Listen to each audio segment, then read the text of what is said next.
Everybody, thank you very much for joining me.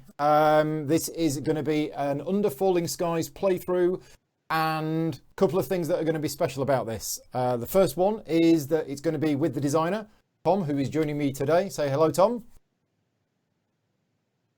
Hi, Paul. How are you doing? Yeah, fine. Looking forward. It must be good as the designer, after months and months and months of stress and work, that the game is now out. Yeah, you're right about that. Actually, I'm looking forward to finally get my hands on it. Yeah, so Tom, so many people around the world, reviewers like myself, have got final copies of the game. And even some people, I think, who pre-ordered it, I think might actually have copies of the game. That's right. Whereas Tom, the designer, doesn't actually have the game yet. Yeah, it's a really interesting situation. And as I said, it's mostly because of COVID. Yep. Because right now, most of us in CGE, we are working from home, like Yeah. home officing. So I haven't been in the office for a few weeks already. And first the quarantine, and then the situation got worse. So I'm really looking forward to actually play the final version. Yeah, cool. So that's the first special thing. This is the cupcake, by the way, if we win. I'll put that to one side.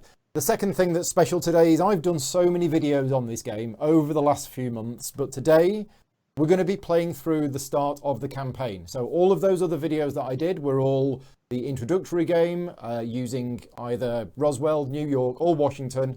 And today we're going to be starting the campaign. So there is going to be some spoilers in terms of when you start playing the game, this is what you're going to see. Okay, we're not going to reveal anything beyond this. So this is kind of the first thing that you see. But if you want to explore this yourself, thank you very much for watching, and come back to this video afterwards. And we're going to jump in. So after the full game, let me just show you the back of the box. So once you get the game, you get the starting components, which allows you to play against the 3 cities that I've mentioned. And then the campaign is divided into 4 chapters, each of which comes in a sealed pack. Okay, we have opened sealed pack number 1, but I've used the demo copy of the game to do this. So you're not going to see absolutely everything. It's kind of 50% spoilers. But here's how it works. Chapter 1 contains, first of all, we have a nice little graphic novel. Okay. And there are some special rules on the back. And this is Chapter 1, The Invasion. There are 4 chapters, and you will play a series of 10 games. But it isn't legacy. There's nothing that you destroy. And it's actually more replayable than most of the campaign games, because there's actually a variable setup for each one. So you can play through the entire campaign twice, and you will see different things than you saw in the first time. So Chapter 1, The Invasion. We have additional components. We have an orange ship, and we have these numbered tokens here. We might need those. We will find out. Also, some characters and cities allow us to increase the value of a die, but it can only go from 1 to 6. So if anything tries to set it to above a 6, it becomes a 6. And we also might have rooms with 2 effects. If we do, we'll come back to that in a minute. Okay. The next thing that happens is we will take part all of the punch boards, and we have 4 of these. Now, in the demo version of the game, 2 of them are blurred, so you're not going to see those, but you would have 4. You will have 4 cities to defend. Again, 2 of them are blurred. And you will have 4 characters to help you. 2 of them are blurred.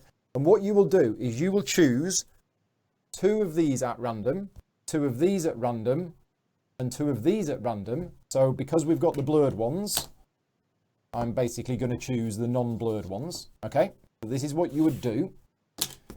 And then you will randomly assign, you'll make 2 piles, okay? One with the scenario, one with the city, and one with the character.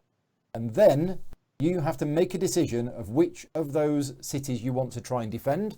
And the other one will unfortunately get destroyed, okay? So let's have a look at this one first. So this is our possibility of scenario 1, which is Battle for the Sky over Montreal, with Samantha Legrand helping us. The other option is that we're going to be playing the reinforcement scenario in Mexico City with Jackson Moss helping. So Tom, which of those would you like to play? Yeah, I'm heading a bit more towards the Mexico City in this case, but I would like to hear the opinion of our viewers. That's They a have good any point. preference? Well, Mark wants to play with one of the blurred ones. So yeah, what do the chat think? Do you want to play Battle for the Sky with Samantha trying to defend Montreal, or the reinforcement scenario defending Mexico City? So in the chat, if you can put Montreal or Mexico City, and let us know in the chat. While the chat is doing that, as I say, this is why I mentioned that the campaign is replayable, because one of these two we're going to play, and the other one is going to get destroyed. And then part 2 of chapter 1, we do exactly the same with the other one. So again, we divide these up, and we divide those up. We will try and defend another city, and then that will be another one destroyed. So in other words, if you play the campaign the next time round, you can choose different cities, different characters, different scenarios. It's kind of like there's enough stuff for 2 campaigns. Twitch chat is saying Montreal. Mark is saying Montreal. Julian says the harder one. Andrew says Montreal, and Chrissy says Mexico City. Although Mark is also voting for Samantha, which is Montreal. All right, so I guess we're going for Montreal. Montreal, yeah. Okay. So sorry, Chrissy, but Mexico City is no more. There's a big crater right now. There you go. Yeah. Right. So Montreal is using C on the top, D on the bottom. The excavator goes there. We have a damage marker there. Research goes there. Where's the energy marker gone? It goes to a starting space. So yeah. Oh, you don't have it. Yeah, I've put it somewhere. Okay. Yeah. So actually, the energy marker. It was here. It's not here. So I'm going to use a cashew nut. There we go. It definitely is here somewhere, but I don't quite know where. Right. So we have a cashew nut marking the energy. So the scenario is Battle for the Sky. For some reason, the enemy has decided to hit this city extra hard. Place the orange ship and 1 white ship on the mothership to be spawned at the end of the first round. Special rules. The orange ship follows the standard rules for the purple ships. Effectively, you are facing 6 regular ships in this scenario. Okay, so that's the scenario setup. Samantha Legrand, this is a character, and we have a once per game ability. So we can flip this over to advance 1 space on the research track as long as its value is 3 or less. Right, there we go. We also have Montreal.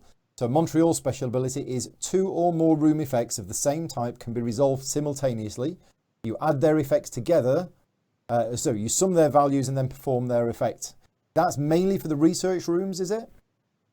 Yeah, mainly, but it can come handy also for the robots or jet fighter rooms. Yeah. Or whatever. Yeah. Yeah. Okay. Cool. And we're playing on the hardest difficulty. Is that right? Yeah. I mean, here we go. Now Paul is saying all the time that it's not possible to win it on the highest difficulty. So yes. We need to at least try it. So I've never played on the highest difficulty level, but Tom says that he has actually beat the game on the highest difficulty level. So here we go. Challenge is on. We are ready to go. Let's do it. Let's do it. Right. Round 1. Let's roll those dice. Okay. Okay. See those dice okay? Yeah. We don't need these ones. Yeah.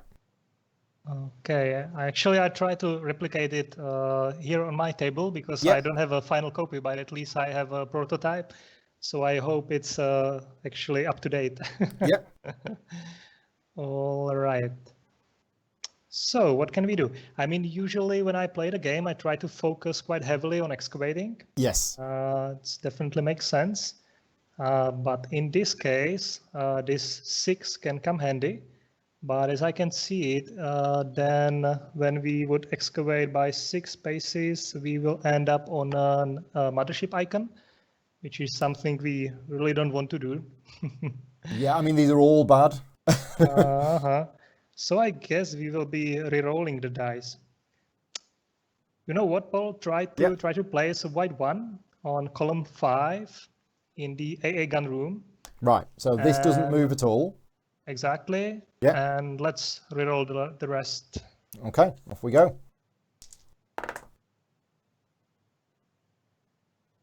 Low numbers. It's not perfect. Okay, I guess we are rerolling again. And this time, let's play a white 3 on column 4 into an energy room, all right? Yeah. So this goes 1, 2, 3 to there. And we're re-rolling these. Okay, how's that? 4, 5, and 2. Okay, that's better.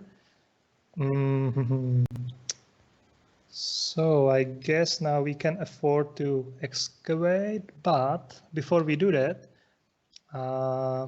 we should place a 2 in column 2 in a gun room. Okay, so this moves down 1. Exactly. Then we can put a 5 for excavating in column 1. 1, 2, 3, 4, 5. So this moves down 5. 1, 2, 3, 4, 5. Lands on a blue arrow, which moves it to there. Yep. And then we have a 4, and the 4 goes into energy room. Yeah. This moves down 1, 2, 3, 4 to there. Okay.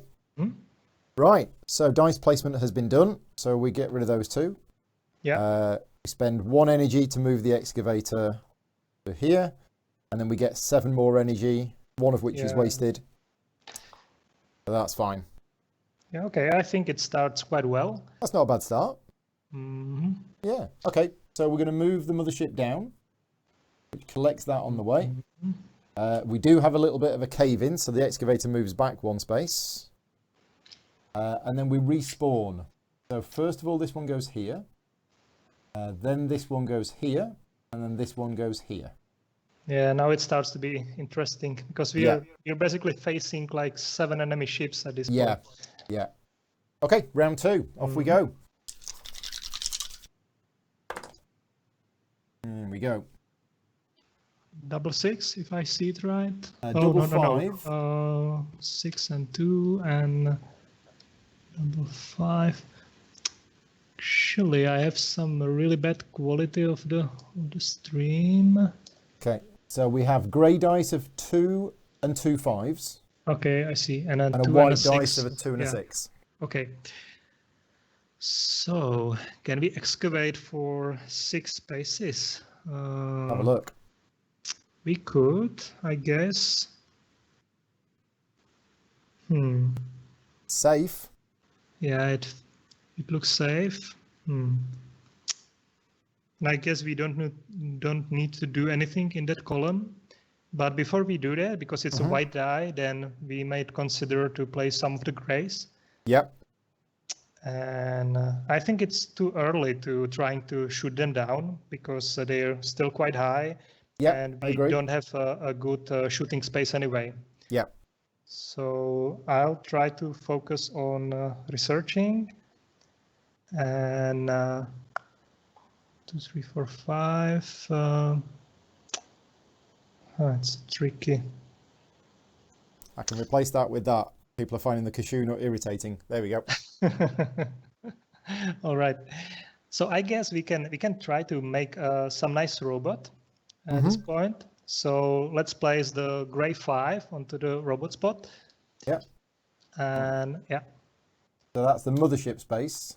Uh-huh. Is that okay? And yeah. Oh, it shouldn't be, right? 1, 2, 3. Oh, sorry. So that's not that's not okay by any means. Okay. Sorry. Then I guess.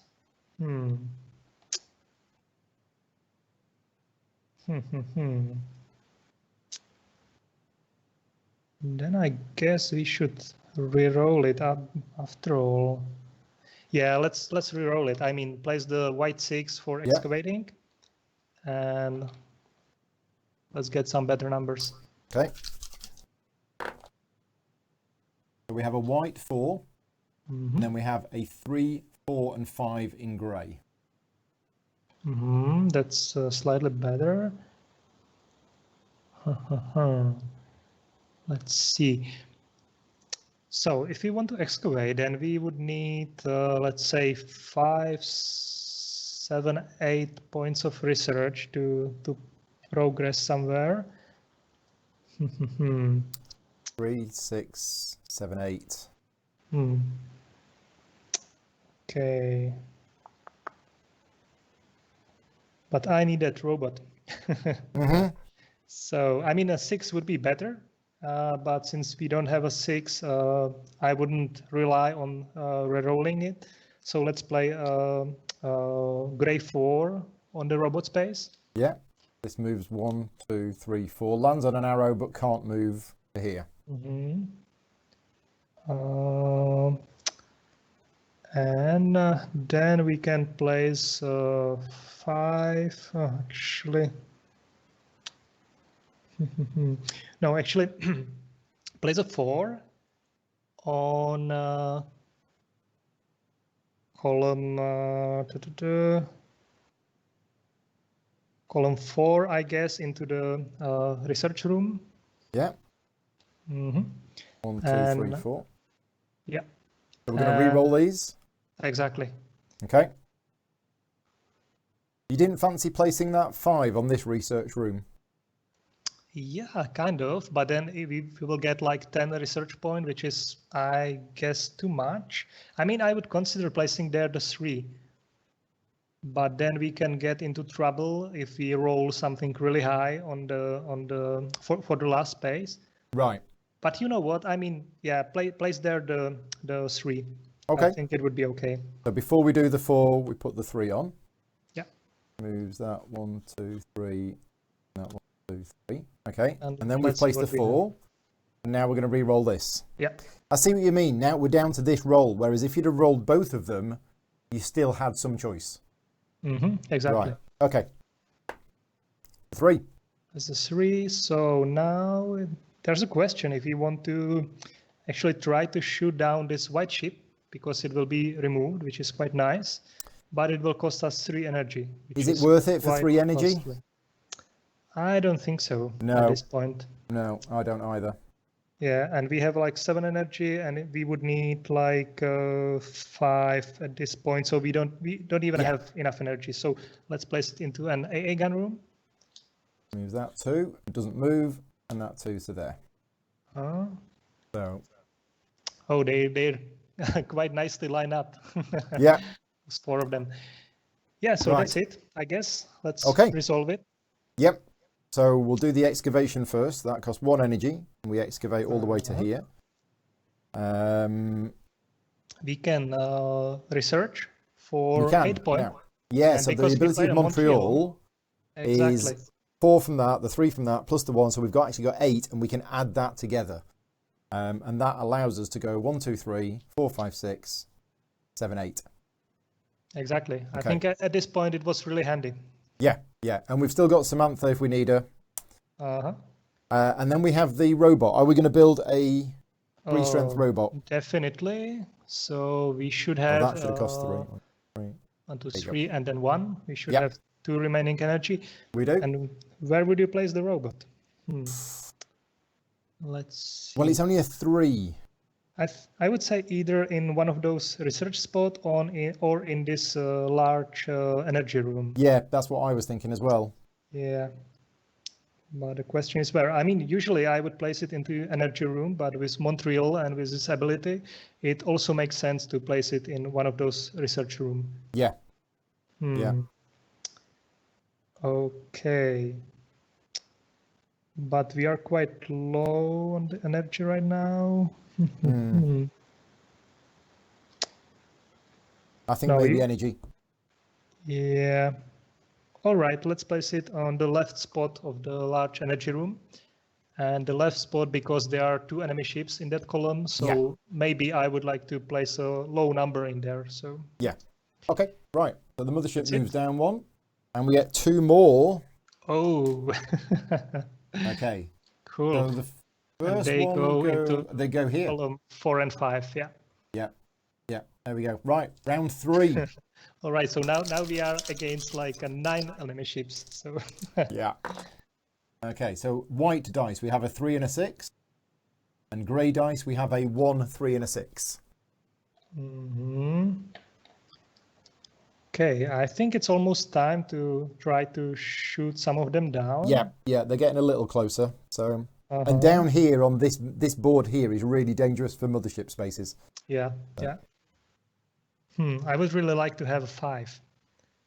It would fit greatly into column 4 to being able to shoot them down. Yeah. So maybe try to re-roll it. It's tricky. Let's see. So we could put a 6 down here and excavate all the way to here. Yeah, actually, that's not bad. Then we have still one opportunity to shoot down that ship. So... Yeah. Should we do that? Yeah, actually, that's a good idea. Yeah, Okay. Let's try it. This moves this down. 1, 2, 3, 4. Okay. Okay, and let's re-roll then. Reroll because we're looking for a 5. Give me 5, Paul. Right. There's a 5. Oh, nice. So the grey dice are exactly the same, a 1, 3, and a 4. The white dice is a 5. Okay. Okay, so if we are saving this 5 for the jet fighter room in column 4. Yeah. But before we place it there, we should probably place a 4 into a last column, into the energy room. Get some energy. Mm-hmm. Oh, this is nice. 1, 2, 3, 4. 1, 2, 3, 4. So we'll get rid of this one. Yeah. And let's see. Do we want to research in this round? Yeah, the problem with this jet fighter room here is it means we can't get this, but that means we don't use the robot, so it won't tick down. That's right. So that's not too bad. Right. I guess.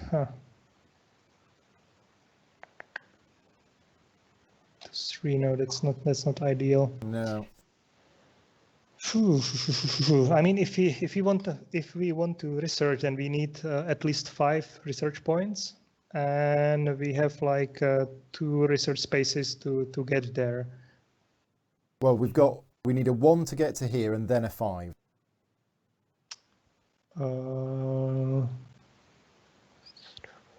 Shouldn't be there on the 1 spot. No, because we did 8 last time.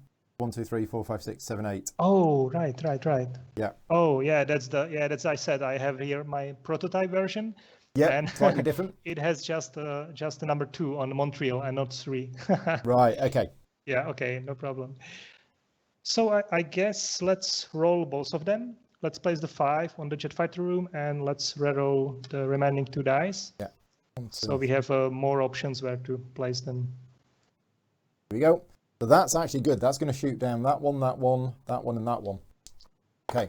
We got a 6 and a 4. All right. I just want to mention too, PG Cole is in the chat. Thank you very much for joining in. This today is obviously a playthrough. If you are interested, I did a video yesterday where I actually taught 2 brand new people how to play the game.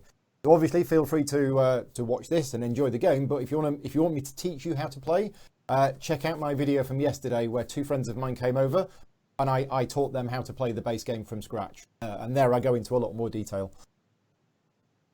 Right then, so we have a 4 and a 6. Yeah, this is a situation.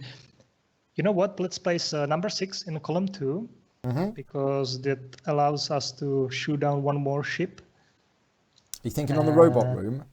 Or the yeah, research? on the robot, of course. Robot room, okay. So this moves this 1, 2, 3, 4, 5, 6. 1, 2, 3, 4, 5, 6. Nice. Yeah. Yeah, and then let's see. You're placing number 4. I guess we're placing it on the research spot after all. Yeah. Okay. So 1, 2, 3, 4. 1, 2, 3, 4, and then that moves over to there. That's right. Your other option was to put it into the AA gun room. That's right, but we would gain anything, so yeah. Okay, but this is only going to gain us 5 points of research.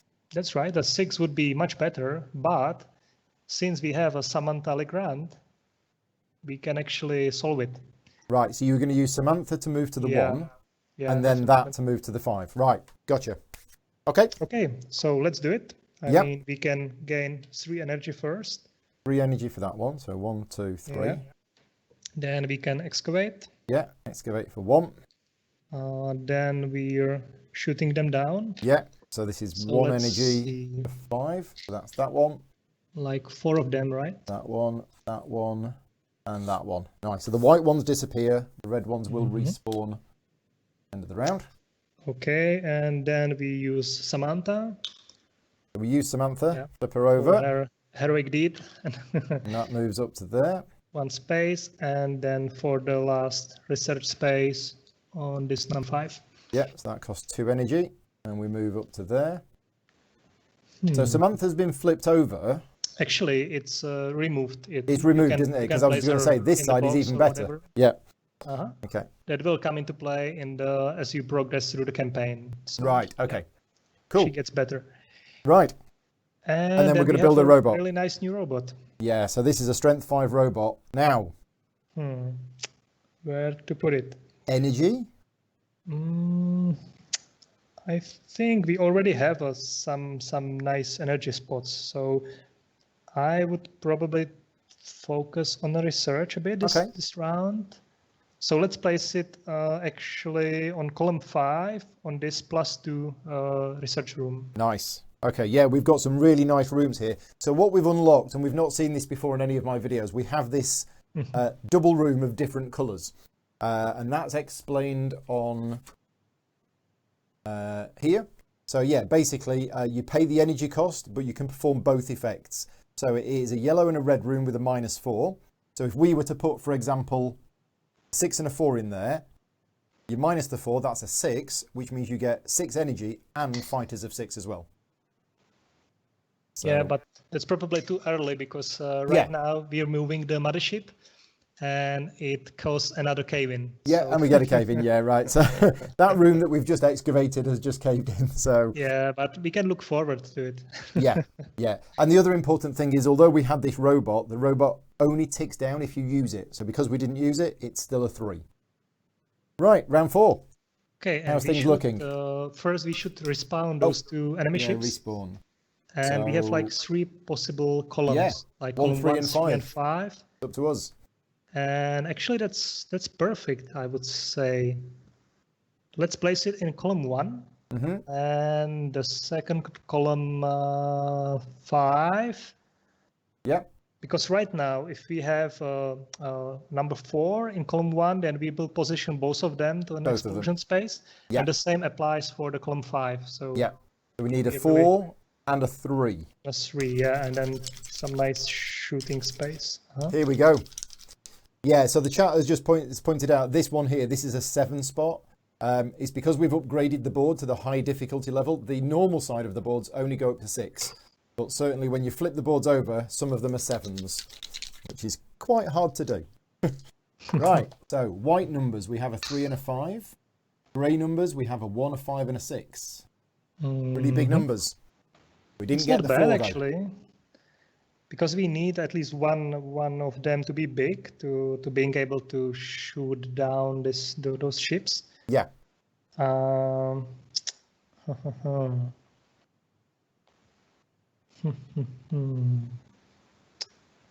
so 5 on the let's fighter see. room and then 4, and then 3 in the column 5. Probably. I mean, I'm thinking if maybe placing a 6 for the shooting room, like in the middle column, and taking 1 Oh. damage, but I'm not sure about it. Okay. It depends Yeah, if because we that's- want to, yeah. That's the thing. Taking 1 damage is probably better than the mothership moving. Yeah. That's a tricky one. And we don't have enough energy. We have only 1 energy. And the question is where we gain more, either in column 4 or 5. Probably 4. I mean, in column 5, we are gaining 2 energy, which is not enough. It's tricky. So I guess it's maybe not a bad idea to place this 6 in column 3. And yeah, just for a reminder, we are playing the game on the hardest difficulty level, which is almost impossible. Yesterday's video was the not quite the easiest one, but it was one step up. But yeah, this is the hardest difficulty level. So putting the 6 in there, that means this moves to here, deals our base 1 point of damage. It's fine, fine. A few buildings blown up. I guess, yeah. Let's try it, and then place. I'm thinking if we should try to reroll a 4, because we still need a 4 in the first column, and also 4 in the second column would be quite nice. Yeah. So I'm thinking if we should try to roll it on just use a 5 into the AA gun. Oh yeah.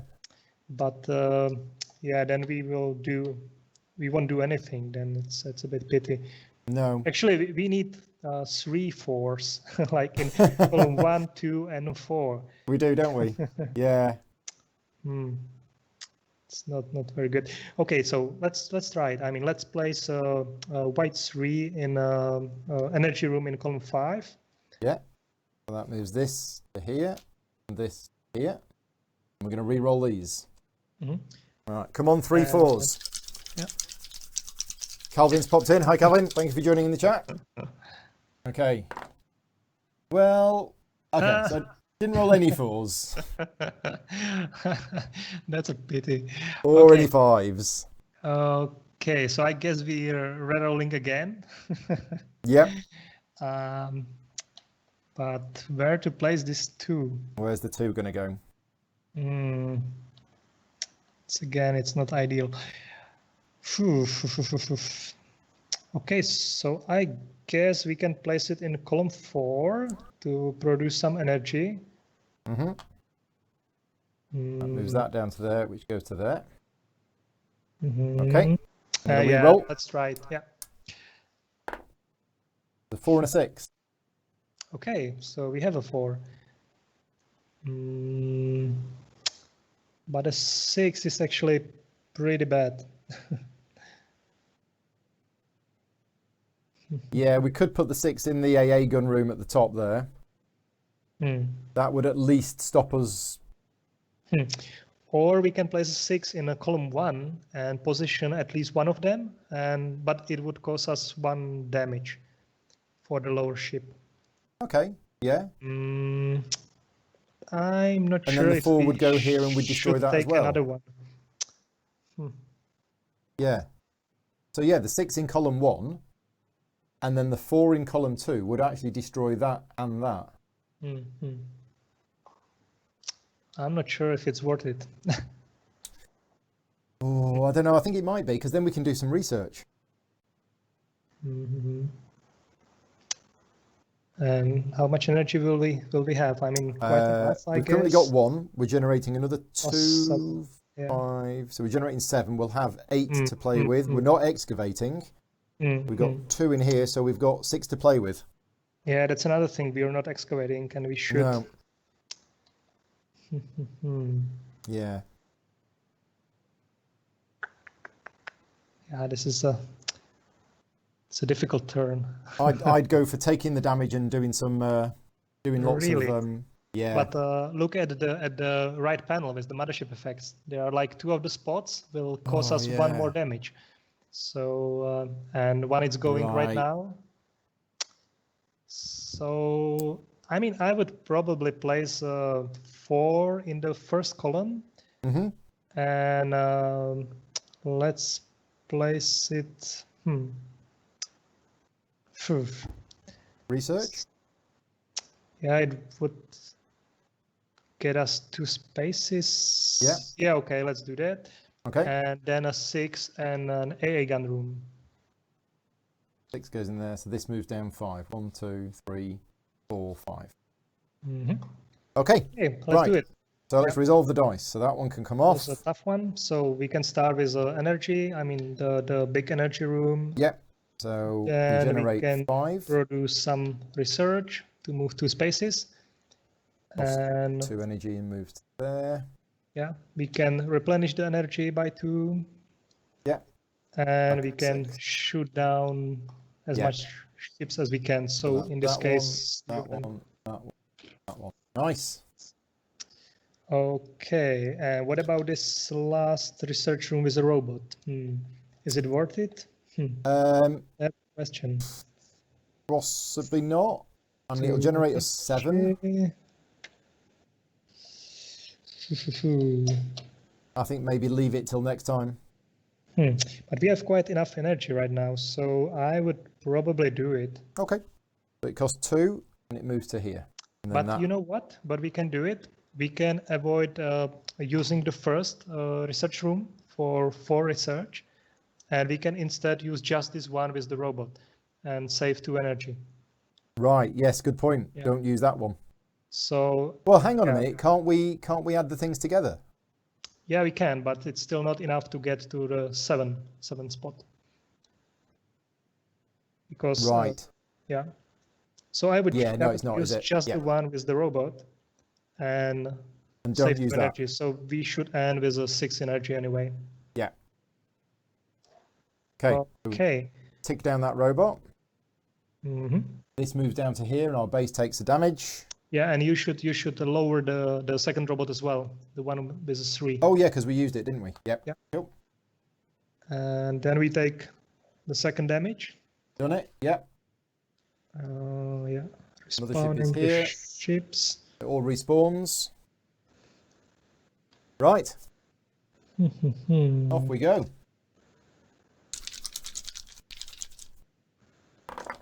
Okay, white numbers are a 4 and a 5. Grey numbers, 2, 5, and a 5. So lots of 5s. So let's see if we actually need any of them. Not really. Yeah, we can use one of them, I guess, in column 1. So, I mean, at the end of this round, we are losing like 3 spaces from the excavator. This is harsh. So the question is if we want to move it, and we should, but because otherwise we're losing this robot. Yeah. Yeah, we definitely need to excavate. It's how far we excavate. Yeah, yeah.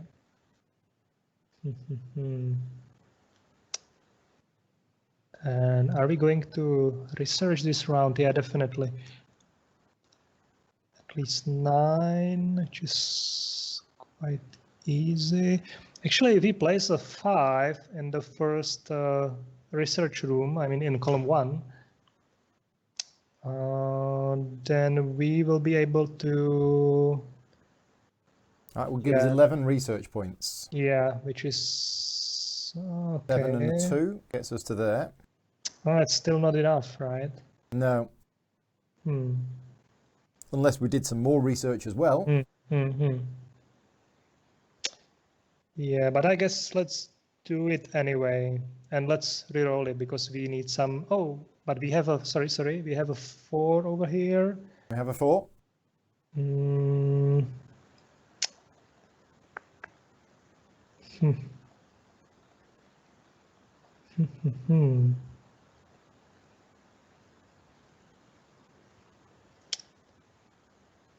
Yeah, I see. I'm thinking what we are going to do with column 2 because Yeah. I don't mean want the mothership. we can't afford to place a 2 over there because of the top ship. We will distance the mothership, so we don't want to do that. And we can't place even a 1 in there. I mean, maybe in the AA gun room, but yeah. Yeah, we might have to just do that. Try and get a 1 and put it at the top. Or just taking a damage, which yeah. Yeah.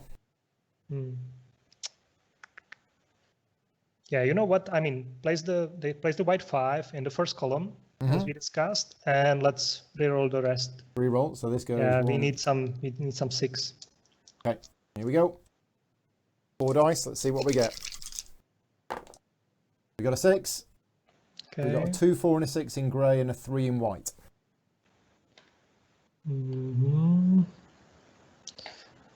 Okay. Hans has just popped in the chat and said it's much harder than yesterday. Yes, we've upped the difficulty to max. Mhm. All right. So yeah, but we really need to excavate. Otherwise it would be really bad. Yeah. So, but are we going to shoot them down? That's the question. Well, the only one that's on an explosion space at the moment is this one. I mean, we can quite easily get more of them, but Yeah. question if it's worth it. 7 again. Who Yeah, designed this game? Oh, some really mean person. yeah. Okay, and what if we place a 6 in the second column? I mean, we would take 1 damage, but we will gain probably 5 research points, which gets us to 16. 5, 10, 16, which would be 7, 9, Actually quite 12, nice. 16. Sounds quite good. That'd be quite nice. Yep. Okay, let's do it. Let's try it. So this hits us, and we take a point of damage. And then this moves down 1, 2, Starting 3. to be a bit scary. It is a little bit, yeah. Yeah. The bottom of base D section is actually quite short. Yeah. Okay, and we still need to excavate. And we need at least a 4 to being able to do that. Yeah. So I guess now it's the time to do that. So let's play a number 4 in a middle column. This moves to here and nudges over. Oh, I have a bit different situation there. It's interesting.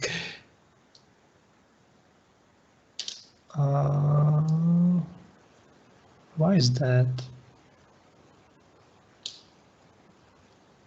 Okay, never mind. Have you got a slightly different board? I guess, yeah. But yeah, maybe I made some mistake on by the way. Never mind. Can we undo that? No. I think we need to do that. Okay. But it's whether we want to place anything in column 4 before we do that.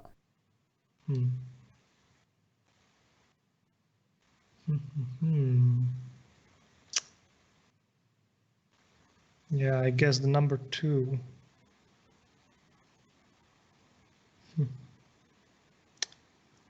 We can either place it on the research spot and move 1 more space on the research track. Yeah. Or we can produce some energy, which is probably better in this case. I think probably energy at this stage, yeah. Yeah. Okay, so let's place a 2 over there. 1, 2, and it doesn't move. 1, 2, and it nudges to there. Okay. Okay, and then we have a 3, right? And it needs to go in the last column. Yeah, I think in the AA room. Or as an energy again. Or more energy. I'm just thinking this moves this one down to here. It's actually quite nice. I mean, yeah, Okay. place it into the energy spot. 1, 2, 3 moves to there, and this one goes. Yeah, which 1, is nice 2. because when we have 2 in column 4, then we can position moves both them of both them. down. So yeah, Right, gotcha. Okay. let's try it. Yeah. So we right. can start with the research, I guess. Yeah. Now with Montreal, it's 2 or more room effects, so we can combine all of the green room effects together as one thing. So should we do that first? Yeah, of course. It So will cost it's us 4 energy. 6.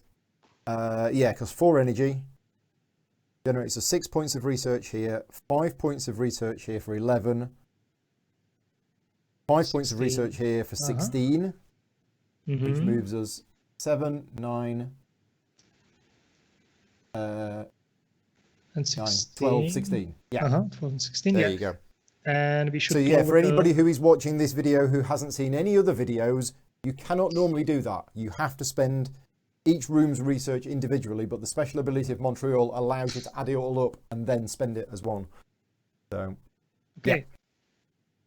Then don't forget to lower the robot. yeah, so I normally do that at the end of the round after I've turned it. Oh, But okay. should you do it now? Probably better to do Yeah, it now. probably it's better to not Okay. to forget it. Then we can excavate for Yeah, one so that energy. costs 1 energy and we excavate then to we are here. gaining like 2 energy from this 3 and another 4 energy. So we are at the maximum. We are at the maximum. Yeah, okay, so And, yeah, tilt it and turn it Great. down. Okay, so Okay. let's move the mothership. So we lose 3 points. 1, And- 2, 3. That's not too bad. Yeah, we can't get to this room working, this Yeah. double color room. So where's this going? It's going in column 2 or 4. 2. Or Oh 4. yeah, 2 or 4. So it's our choice. Yeah, let's 4. place it in 4. Yeah. That's actually perfect. And we need a 2. Right, next round. How are we doing? I think we're doing okay. Yeah, We've got enough actually. energy. We've done loads of research. The base is quite damaged. Okay. I'm not going to get too confident. Okay, we have white numbers are 2 and a 6. Grey numbers 1, 1, 6. So yeah, we have a 2, which We've is got the which is 2. good, Yeah. and we have a 6, which is also quite handy. And the robot is going to generate us 5 points of research this turn, which is going to get us to there. Oh, that's actually perfect. Yeah. I mean, maybe if we try really hard, we might be able to win it in this round. We might. If we can generate 18 points of research this round, it's a big ask. You mean like, yeah, 23 altogether? I'm counting right. So yeah, the 5 gets us to here. So we need 5 plus 1 plus 8, 12. yeah. We need 18. 18 more. And we We've have got 2 6s. four research rooms. We might do it. I think it's doable, and we have Okay. the maximum of energy, so we have energy to use them all. The problem is if we land on a mothership space, we're going to move back. So we can't do that. I mean, we're moving back only at the end of the round. If Oh, we- sorry. Yeah, it does. Yeah. Oh, yeah. Actually, in fact, we might want to move the mothership this round to So that we avoid to avoid this space. Yeah. yeah. Of course. Right. Go on. Let's try it then. Let's do it. Let's win it in this round. Yeah. So grey 6 Alright. first. So I guess we can place it in the first column, the gray That's one. what I was thinking. Yeah. And then we can do the same with the second column, I guess.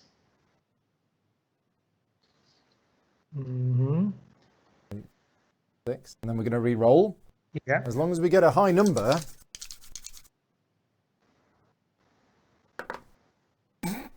Oh, How many high numbers would you see like? a win.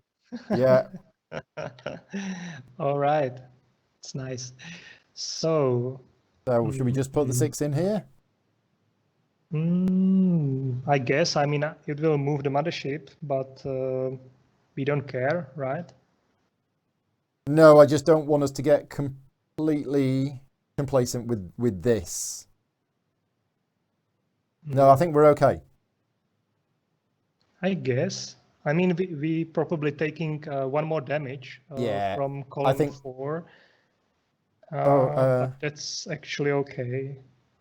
Yeah, in fact, we can't put the... I think we put a 5. If we put a 5 there...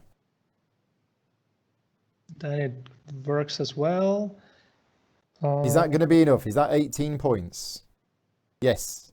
No. Oh, no, it's it's not. not. It's not. We need 1 more. So it needs to be the 6. But you know what? Let's not move the mothership. So let's do it this way. Let's place number 5 in column 4 in the research room. So we take a damage from that one. We take a damage. This moves 1, 2, 3, 4, 5. And this moves 1, 2, 3, 4, 5. Lands on an arrow and moves across. Okay. then we can place a 6 in the column 5. I don't know, maybe for an excavating, it doesn't matter. Okay. Is that not going to hit us? 1, 2, 3, 4. No, no. Oh, no. Shouldn't. 6 And just. yeah, and then a number 4 in the middle column in the research room. Yeah. 1, And 2, I 3, think 4. we did it. I think we did. So yeah, we have like a more than we need. Yeah. So energy-wise, we spend 1, 2, 3, 4, 5, 6, 7 energy. Yeah, that's all our energy. And we generate 5, 10, 16, 21, 26 points of research. And we need 23. And we only need 23. There you go. Nice. Wow. There you go. It is possible. But I think it's fair to say that Tom's played this game quite a few times before. But yeah, there you go. It is possible. So cool. That was really good. That was difficult. So if we were to carry on the campaign now, we would write up the results in our campaign pad. The other city that we didn't use, so Mexico City, was destroyed, and then we would go on to the next ones. And again, we'd make 2 piles of that, and that, and then we would choose which one of them to fight against, and then that would be the end of chapter 1. Mm-hmm.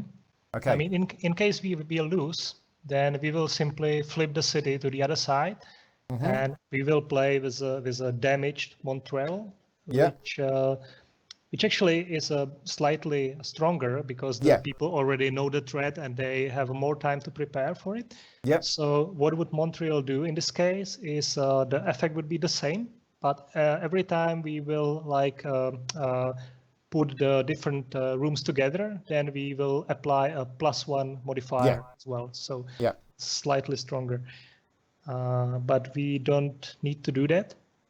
Right. Yeah, but you do get 2 attempts to try against each city. Does Samantha upgrade to her improved side, or is that later on?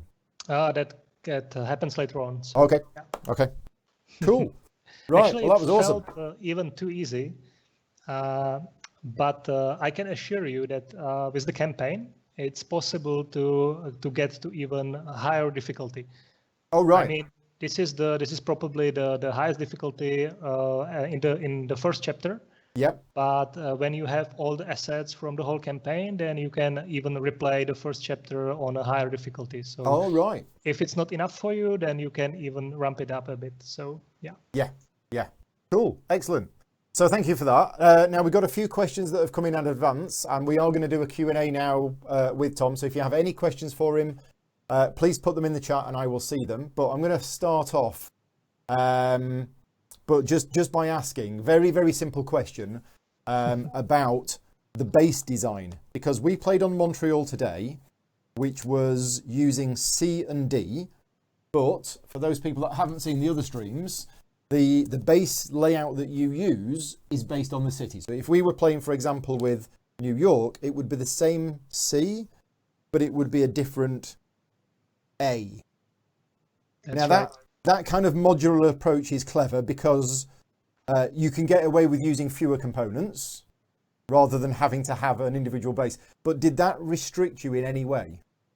Yeah, that's a perfect question actually, because I mean, it even helped me in some ways because, for example, there are many different combinations you can combine those base tiles, and some of them doesn't work very well.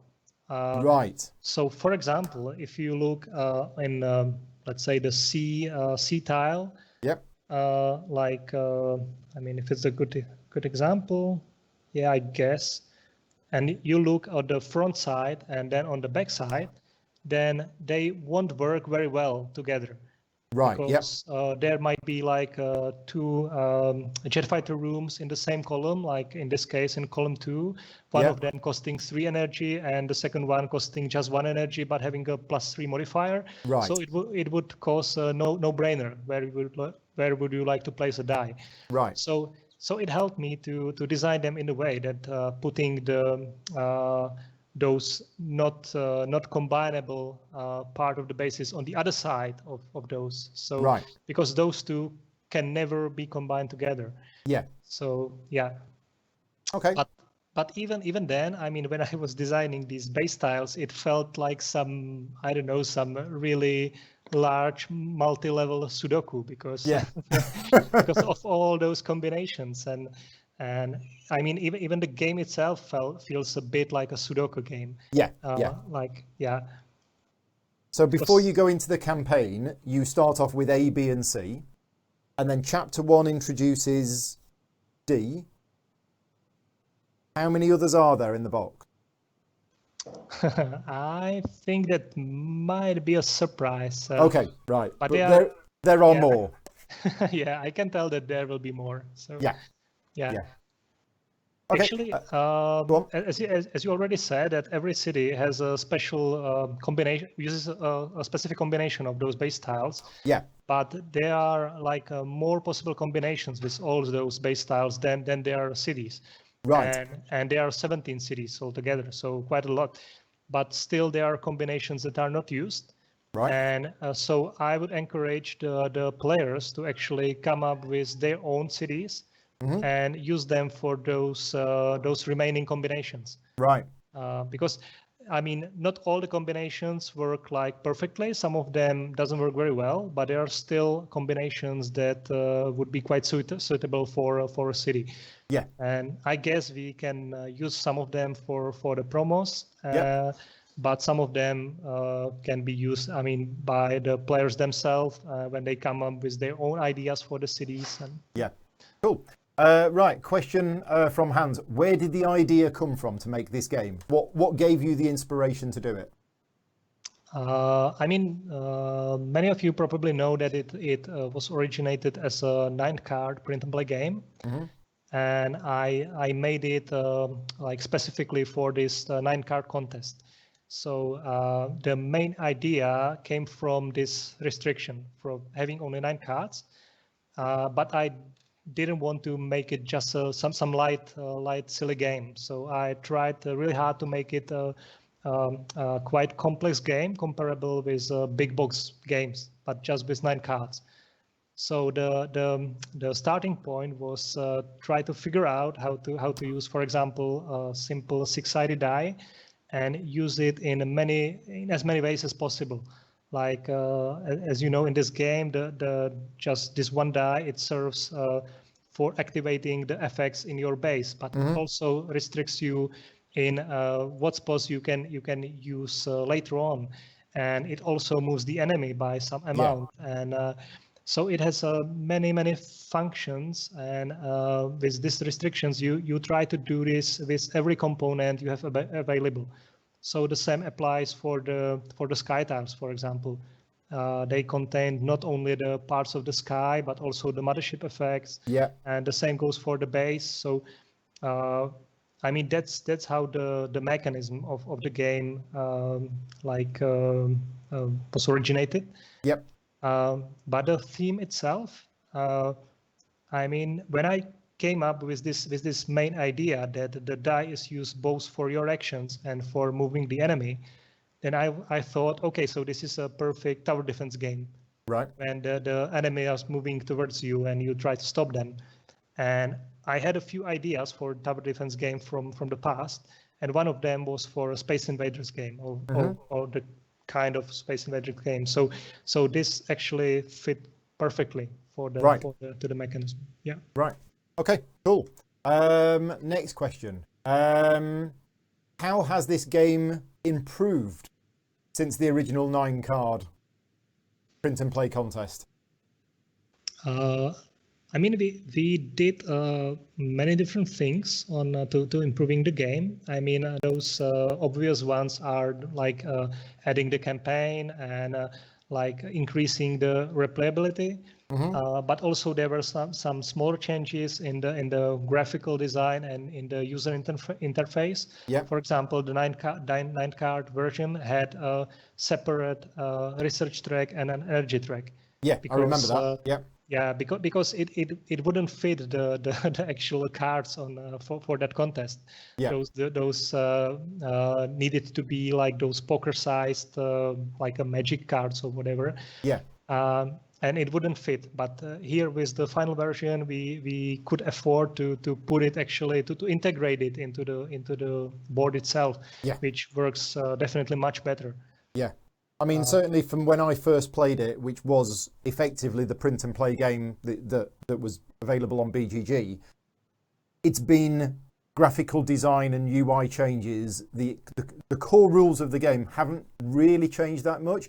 I think, didn't we change the way that this was represented? So at one point it used to move down and then it triggered the effect below it or something, and we just swapped it around, and that was about it. That's right, because in the print and play version you first resolved the mothership effect, and then you moved the mothership. Then moved it. And the reason for that was that in the print and play version you were actually covering the mothership effect. Yeah. Which actually worked quite well. But since right here we decided to use those side panels and to move the mothership between them, then we needed to change it around, like move the mothership first and then resolve the effect. Yeah. So PG Cole said, how many missions are in the game? Well, there are 17 cities for you to defend, and the city that you choose will determine the base configuration. So 17 scenarios, but, well, no, not 17 is there. 17 cities to defend, but then you have the scenarios as well. Now, we decided randomly which scenario went with which city. So we were doing Battle for the Sky with Montreal. We could have done Battle for the Sky with Mexico City. So in terms of combinations of scenarios, cities, characters, and whatever, there's, I don't know, hundreds? No, I think it's much more. I think that it's not possible for one person to play all the possible combinations, because there's also the difficulty scaling and of course, the things you get as you progress through the campaign. So actually there are like definitely more combinations than you can even ever try. Yeah. But I think the question was mostly for the scenarios. And we played a quite simple scenario because it's a first chapter, so the first chapter scenarios very simple. Are like simpler to grasp for players because they still learning the game. Yeah. And so this basically just gave you more enemy ships to handle on. Yeah. But the other scenarios are a bit more complex. Yeah, I mean, look at these. These are really complicated, these ones. Yeah. Oh, look at that. But I think I can spoil right now that there will be like 4 scenarios in the next chapters. So right. So yeah. So there will be quite a lot of them actually. Yeah. Yeah. Okay, cool. Right, so this is a solo game only. And I know I've talked about this earlier in the year, that producing a solo game right now with the current global crisis is obviously a smart business move. But the decision that CGE took to publish this game was made before coronavirus was even heard about. And CGE in the past has never been strong on solo versions in their games. So it was quite a brave choice to publish a game which is predominantly only a solo game. Yeah, that's right. Yeah, I think it even started a small trend among CGE games because, as you might notice, that we also prepared a solo mode for Sanctum and a solo mode for Adrenaline. And now we are publishing Lost Ruins of Arnak, which also comes with a solo mode. Yeah.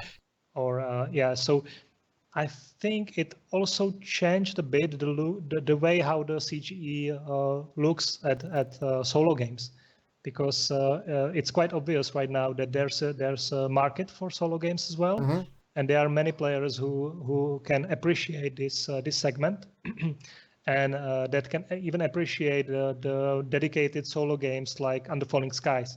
Yeah. But on the other hand, I think it still helps that Under Falling Skies plays pretty well as a cooperative game as well. Yeah. Because as you definitely know, because you've been doing like many demos of the game, mostly with 2 or 3 people, and I think it's actually the best way how to play it. Yeah. I mean, it still works very well as a solo game, but as a 2-player game, I still prefer it over that. Yeah. So, question from James in the chat: will there be any expansions for the game? And I know the game's only just come out, but you know what? It's already in the game. it is. I mean, being part of the development team and seeing all of these emails every day, and I knew this was going to be a small box game. Okay, maybe not small, but not a big box game. And the amount of emails that I kept seeing, I was like, wait a minute, I thought this was going to be a small box game. And they kept, oh yeah, more characters, put them in, scenarios, missions. And I'm like, whoa, hang on a minute. So yeah, I think from a sort of, I'm not an outside person, but being on the outside of this project looking in, I saw how much work was going into it. And I was worried it wasn't all going to fit in the box. So I think you're right. Tom says the expansions, it's all in here. They have put as much in as they can, but let's put that to one side. What do you think about the possibility of, I don't know, Under Falling Skies 2 or something else in future? You know what, the way how I'm looking at it is that there is this print-and-play version, which is basically a base game of Under Falling Skies. Yeah. And this is mostly the expansion for the game, but it's also a standalone. I mean, you have everything you need to play the game. So that's how I look at it, because we wanted to give the players something more, to give them some reason to buy this full game. Yep. And I mean, since I was the big part of the development process in CGE when working with Under Falling Skies, I had quite a lot of control over the game, and I think I just wanted to put it all in, because I mean, there's always a possibility to do an expansion, but it's you never know. I mean, it can happen or not. So I think when it fits in the full game, it should be there.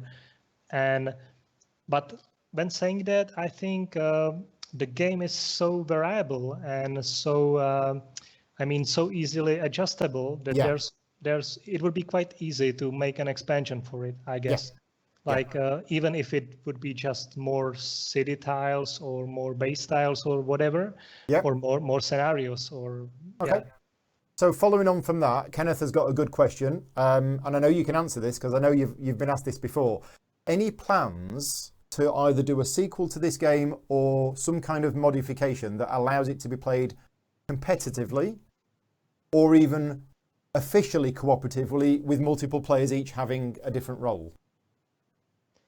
Yeah, I mean, we've been discussing this a lot when we decided to publish the game, because obviously it hits a wider market when it's a multiplayer game. I mean, even a cooperative game or a competitive game.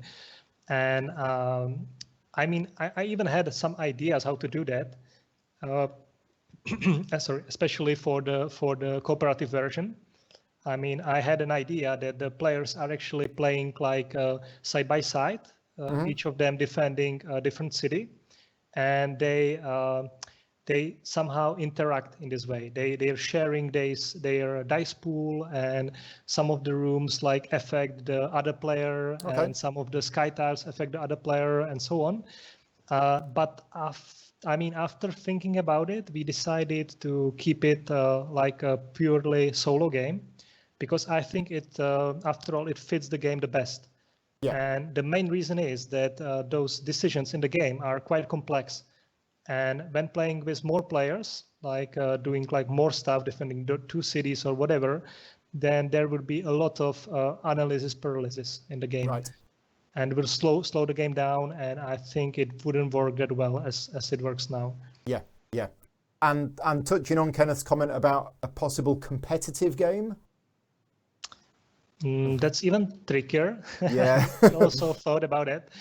But it would be also possible, but it would change the game quite a lot. Yeah. We were thinking about the possibilities that one player is defending a city and the other player is actually playing the aliens. Yep. And they're playing, each of them plays a bit different game, and just competing, and like the alien player is sending the ships towards the city of the other player.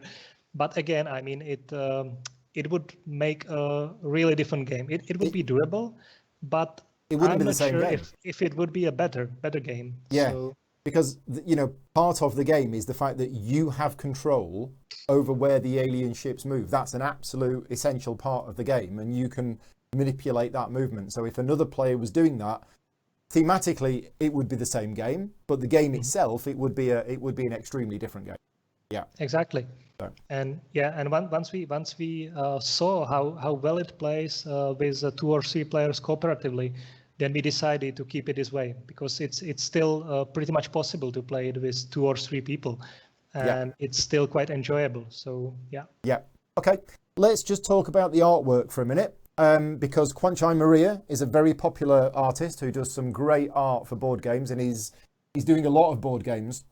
I personally feel that his art style suits this game perfectly, and I can't think of any other board game artist that would fit right now. Whose decision was it to approach him within CGE? Yeah, if I remember it right, I think it was me after all who decided to go with Kwanchai Maria. But we were considering like several artists. Yep. And our graphic designers, they did some kind of overview or some kind of recommendations who we should reach to. Yep. And I thought that, I mean, I decided that I wanted the game to be bold. I mean, to go with the bold way. Yep. And I mean, that fits the Kwanchai's descriptions pretty well. So yeah.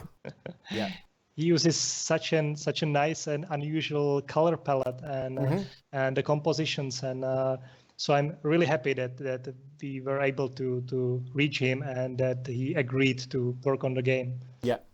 And during that process of him working on the game, were you in direct contact with him yourself at any time? I was, especially at the start, but as the development progressed, then I needed to focus on some other stuff as well. So then it was more on our graphic designers side. Yeah. Yeah.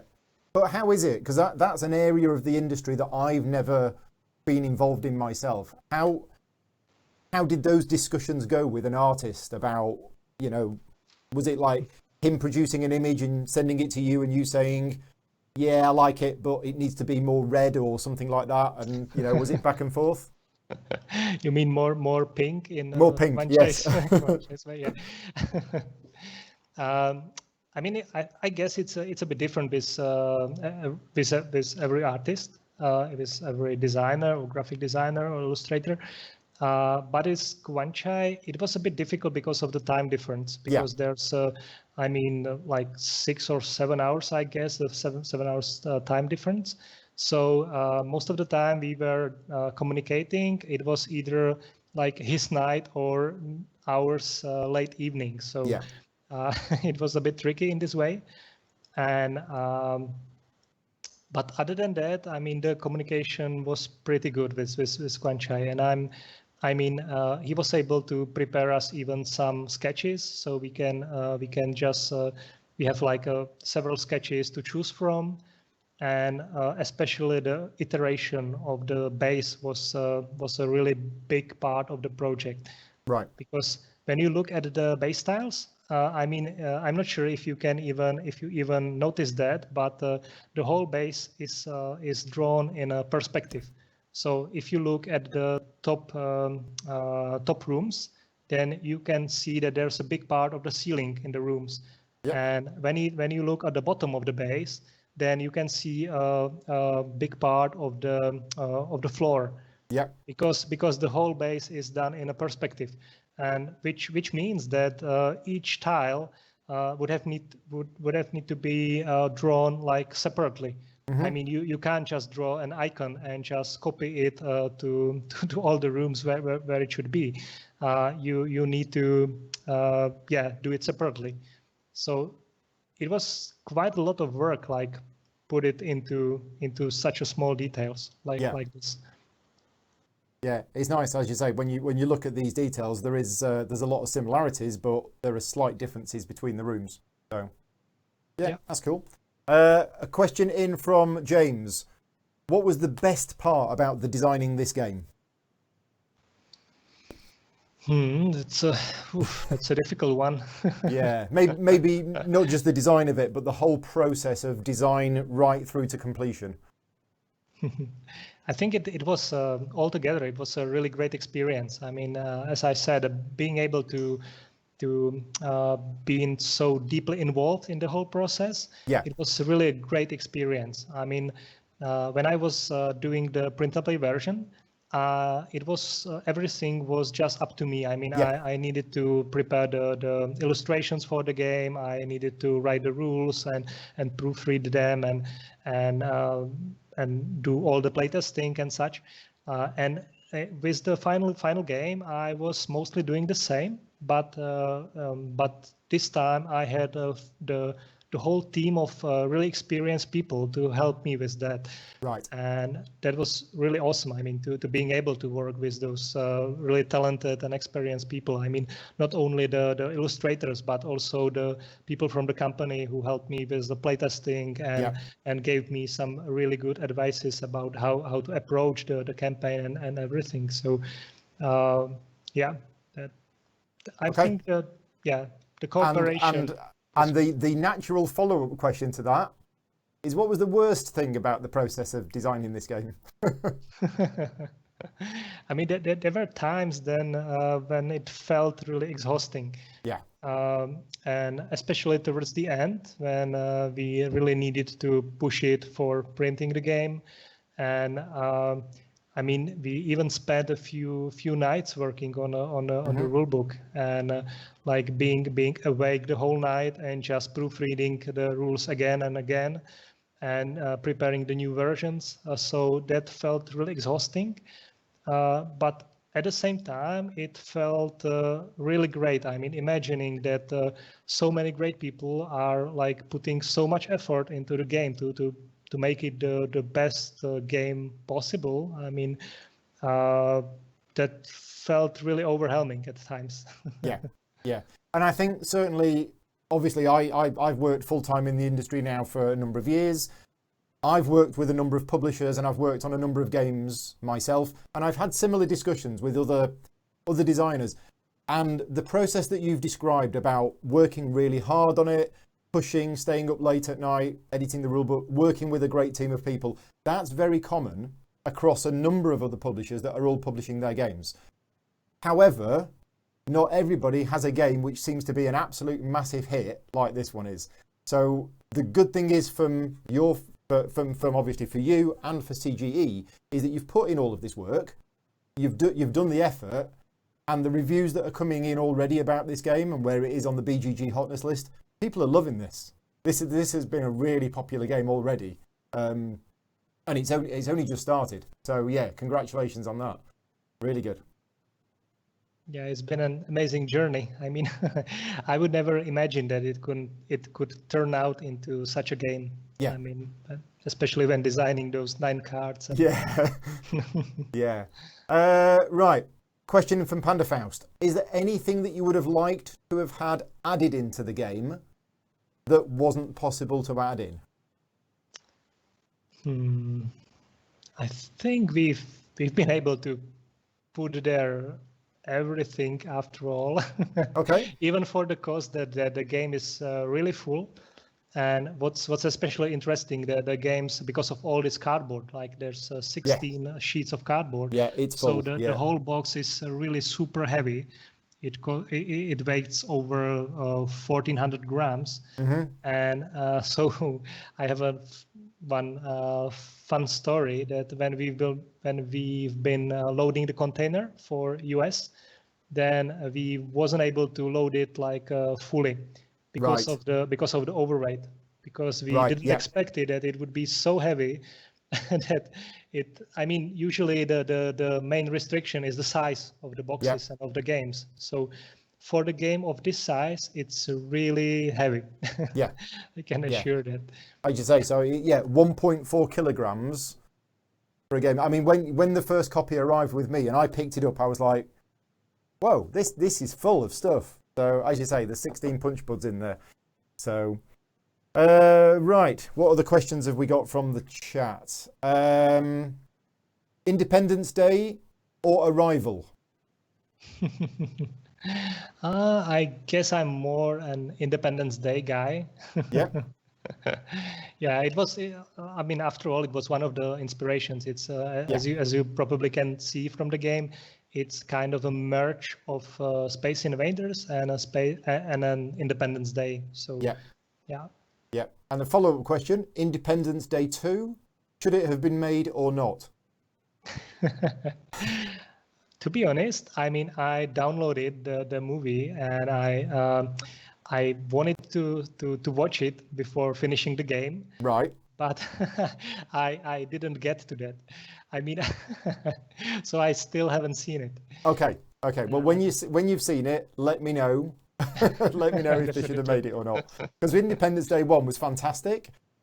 And then when they did Independence Day 2, I was like, oh no, do they need to do it again? But yeah. Right, just wrapping things up for some more final questions. And this question was asked earlier on from Hans, but I was kind of keeping it. Have you got any other games that you're working on at the moment? I mean, usually I have like many games I'm working on at the same time. Like I have many notebooks or even files in my computer when I store some of the idea for mechanism or themes or whatever. But lately I try to focus heavily on just one project at a time. Yeah. Because otherwise you just jump from one project to another and you never finish anything. So right now I try to really focus just on Under Falling Skies before it's finally printed. And now when I have some time again, I'm just starting to think about what to work on next. And right. Yeah. Okay. And what is it that you do outside of designing Under Falling Skies?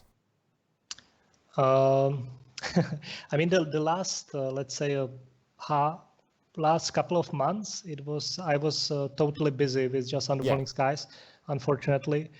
And so right now, I would like to dedicate some times also to my family, to just restore some of the creative energy before I start some other project.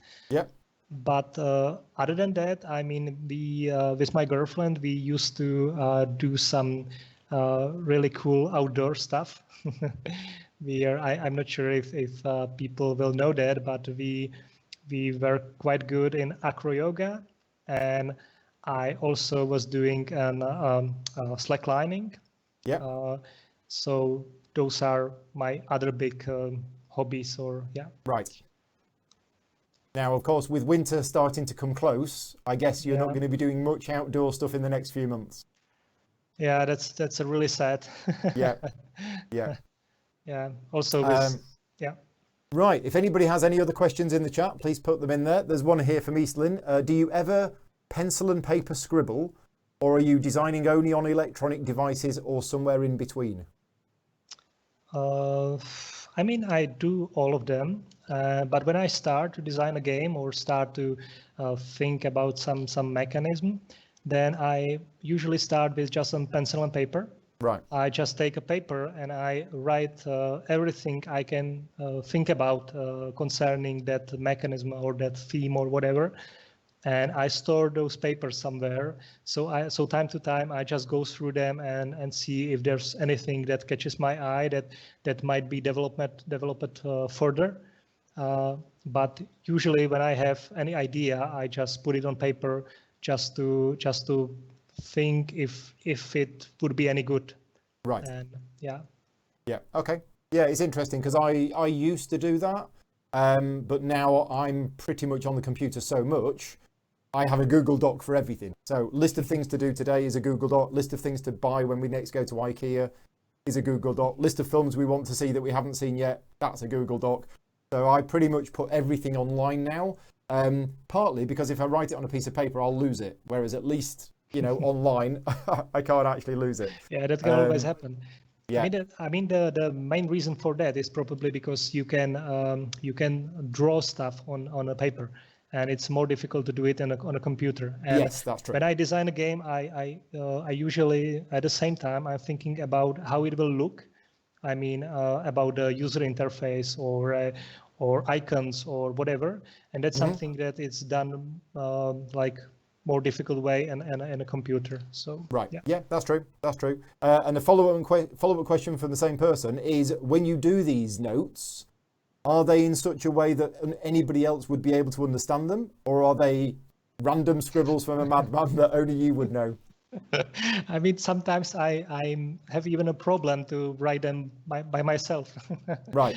I mean, and it happens to me time to time when I go through this old notes of myself. Then I don't even know anymore what they meant. I mean, right. I think, okay, so this looks like a really cool idea or a really cool game, but how it should right. actually work. Yeah. Cool. Panda Famsi saying he's so looking forward to the game. He had such a great time with the print and play version already, and loves the new spaceships. Yeah, the spaceship design is a work of genius because they look cool, but also when you put them on the explosion space, you can still see the number between them. It's just one of those little touches that I have played so many games over the past, where you put a counter on a space and it covers over the number, and then you're having to constantly move the counter to see the number. And you've done that with the design of the ships. So, yeah, nicely done there. There's another question in the chat. This is a rules question. This is, if the -1 dig by the mothership triggers when you didn't do any digging, what happens? Well, I can answer that. So if you mean these spaces here, what this means is that the excavator moves back 2 spaces. So that means if you didn't do any digging, it would still move back 2 spaces. Oh, actually, it won't, because if you look in the current rule book, then the digger can move behind its starting space. Oh yeah, it can't move back here. Yeah. Right. So if it was here, and it was the -1, it just wouldn't move. Right. Okay. There we go. Mark is saying, can we know when this will ship? So you mentioned it was being loaded into the containers. I think it's on its way to America, isn't it? Yeah, that's right. Yeah. I mean, it depends if he means the pre-orders, because we have pre-orders open right now, and they will be. I mean, some of the people who pre-ordered the game earlier already got the game. Yeah. But the next wave of the pre-orders will be shipped like next week, I guess. So it depends on when the people lives, and they should get the game in, I would say, next 2 weeks. Yep. If they got it through the pre-order. Yeah. But for the retail, I would say it could be somewhere in the middle or by the end of the November. Yeah. Again, that does depend where you are. But Mark is saying yes. I think Mark ordered it directly from CGE. So I think in the next couple of weeks. Sounds like the next batch of pre-orders are going to go out. And Eastlin says, saw a preview before this live stream and liked the game. He was impressed. Good. So as I say, today we played the first mission from Chapter 1 on the highest difficulty setting. And anybody who is watching this who wants to learn properly how to play, then my video that I did yesterday is currently, I think, probably the best way of doing that. So I did a video where 2 friends came round and I taught them how to play, and we just used the basic game. So, right, what other questions have we had in that I haven't asked yet? I think that's probably about it. So, yeah, we'll wrap things up now. So yeah, thank you to everybody for watching on YouTube. I think this was going out on CGE's Twitch as well. So if you're watching this over on Twitch, hello to you.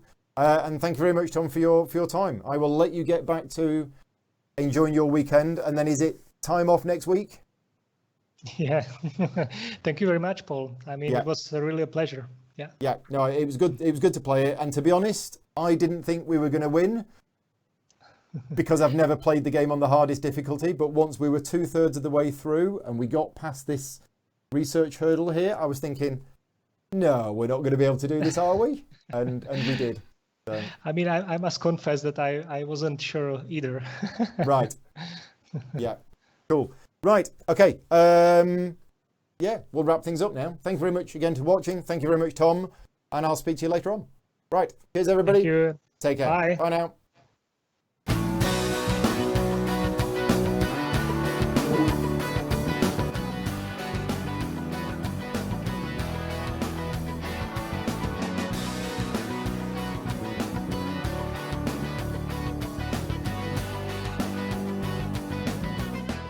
Gaming Rules is proudly sponsored by Game Toppers, upgrading your gaming experience. Visit GameToppersLLC.com.